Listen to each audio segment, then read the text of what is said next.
say sound designer for play and musical is quite different.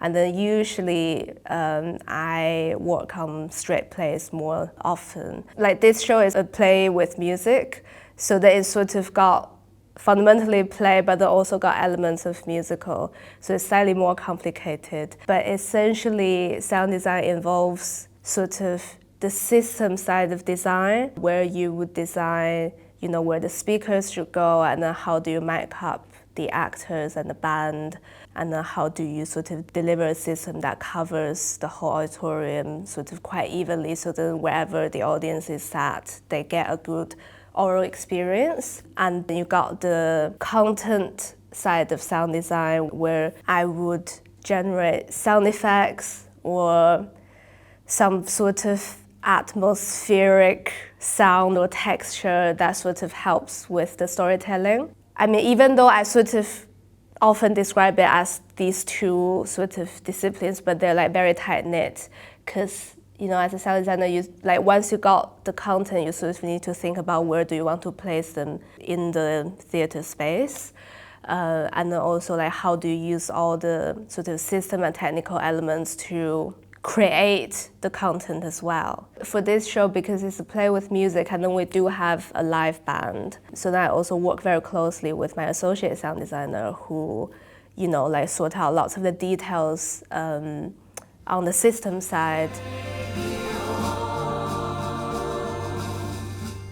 So I think it was last summer, Andrew and I had a meeting. Andrew is the director of this show, and he's also the artistic director of Dundee Rep. Because I hadn't worked with him before, but I think he maybe saw some productions I did, and then he was, interested in exploring, collaborating on the project. And I think at that time, this project was still quite early stages. And because of my previous education in economics, it was it almost felt like it came full circle, that even though I wasn't quite interested in it as a major, but it still feels like something very familiar to me. So I was very interested in the project. It was a really lovely chat with Andrew. And then the production had a workshop in December last year for a week in Glasgow. And then they sort of invited me to go there for a couple of days just to see, where they're at with the script. And then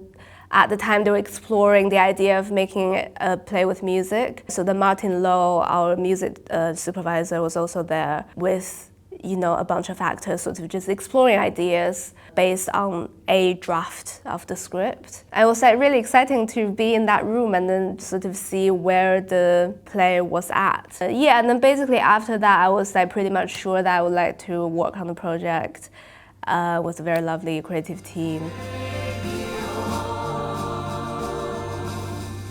Usually I would try to get all my materials ready before we get into the theater, which is basically the plotting and technical rehearsal session. For sound, I can create the content just on my laptop. I don't have to do that in the theater. So once I get into the theater, it's more about the placement and the level of the sound. So then usually I prefer to be in rehearsal quite a lot, because also I get inspirations from watching the actors and then see their pace and how they do things and then choreography. And then I would write down cue list of, okay, here I want whoosh, or here I want this kind of sound. So that I would get all of that ready before technical rehearsal. System-wise, it's we start to have this conversation quite early on, me and Tom, the associate sound designer. I think it was as early as we first got the white card design from Anna, we started to look at, where do we put the speakers, because you don't want the speakers to block the view of the set, but then also there's sort of vital positions we need to cover. So then that was quite a long process. It's quite a big production, so then the budget also reflects that. So we were able to afford all the kit we were hoping to get. And then also, because it's co-produced by National Theatre of Scotland, and they have lots of their in-house kit that we can make use of as well. Even with all this preparation, once you get into a theatre, things can change.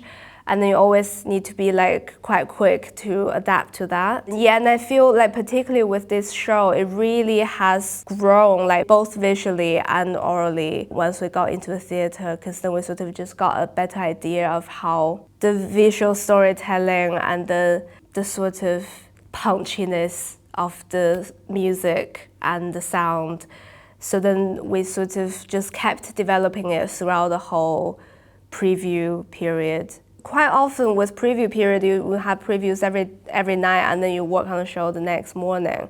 But then what's really helpful for this show is that we had 2 days where we didn't have any previews, and then we can really just focus on all the changes we needed to make. So then time-wise, it felt like we were, quite blessed with the time that we're given to be able to make all the changes we wanted to. So system, it involves like what do we, like, for the starting point would be the computer we use to play back all the pre-recorded sound, and then to run all the music software as well, and then deciding how we want to mic the actors. So then we decided to use boot mics for the majority of the cast, and then sort of slightly more hidden like ear hangers for Sandy, who plays Fred, and Brian, who plays Adam Smith. So for the band, we have 2 keyboard players, but then the music is actually really full, and lots of the music elements were from pre-recorded tracks. So there's like getting the balance of that, sort of working that out with the music department, and then like how loud we want to be, because usually for this kind of pros setup of the stage, we will have left and right system, and then we'll have center speakers for vocal, and then all of the balance and sort of like EQ, like equalizing the system to make it sound balanced. And also like balancing the level of the music and the level of the cast. Yeah, the larger picture of how do you want the audience to feel, like how do you want them to receive this show. So, first of all, definitely Andrew as the director of the show, because usually the director would, they will have quite a strong vision of what the show might be like and then what sort of sound world we are after. So there's like really throughout the process, there's like really strong collaboration with Andrew, and then Martin, who's the music supervisor, because all the songs in this show are sort of rearranged version of early 2000s pop songs. Martin was in rehearsal a lot and then sort of figuring out exactly, when do we use those elements of music as underscore, and then how would the cast deliver it as singing. And then he's got this music team around him, sort of, figuring out the details of like what's the arrangement for the band, what would be on the tracks, and then what would be played live. So then as a sound designer, designing the system side of sound is like really key to have all the conversations with him, and then just to make sure we're always on the same page, and then we know what the music world should be like and then what it should sound like in the theatre. And then also with my associate sound designer, because we kept having conversations about details of the system. So that was like a never-ending, really tight collaboration as well. And then once I think it was when we got into the theatre during previews. So James, the playwright, he would come and see the show and then do edits on the script because it's a new play. So then he was like doing edits based on how the audience responding to the play, because then we had all the design elements in the show. So then he can also say like, maybe we can have some more rumbles here. So it was also really helpful to hear his thoughts and then implementing that into the sound design. It doesn't always get noticed by the audience member because I think the audience are more aware of visually what they're seeing, but less with what they're hearing. But then that means you can sort of influence them in a very impactful way, like almost unconsciously. But then also some people say that good sound design is when people don't notice it.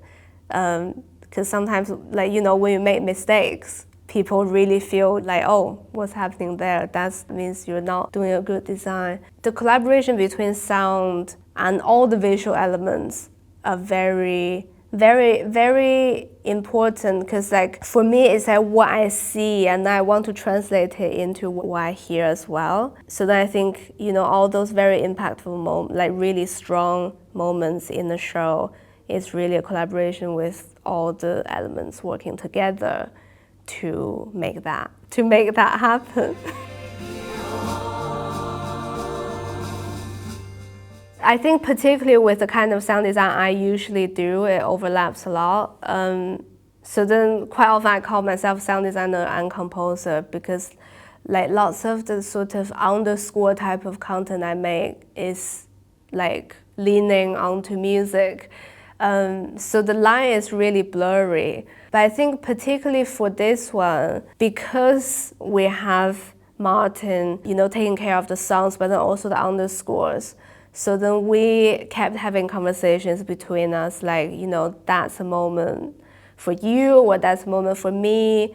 But even so, some of the textures he creates is like leaning towards soundscape, and then some of the stuff I create is leaning to music. So I think it's like, even though the line is blurry, but as long as you have enough conversation and then you treat it as a collaboration, and then you don't shy away from, like, occasionally we might step on each other's toes, but then also that's fine, because we're sort of, creating a production together. So it's quite necessary that you have that kind of overlaps, and then you really sort of create the world together.